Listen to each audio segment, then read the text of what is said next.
Hi friends, ரொம்ப நாள் கழிச்சு எங்களோட ஃப்ரெண்டு வீட்டுக்கு வந்திருக்கோம். இன்னைக்கு பார்த்தீங்கன்னா எறா பிரியாணி தான் நைட்டு டின்னரு. இது வந்து என் ஃப்ரெண்டோட பொண்ணு நிக்கிதா. ஹாய் சொல்லுமா. இது யாருன்னு உங்களுக்கு ஆல்ரெடி தெரியும், நான் இன்ட்ரடியூஸ் பண்ண வேண்டாம். ஹாய் சொல்லிடுமா. ஹாய். நான் ஊட்டுறேன். சரி வாங்கிக்க என் பையன் பாருங்க என்ன பண்றான்.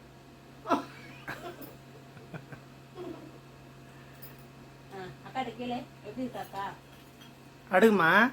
இது வருவாங்க எப்படி இருக்குன்னு கீழே அக்காட்ட. Hi friends. இப்போ ஹாய் ஃப்ரெண்ட்ஸ் அப்போ சுடு.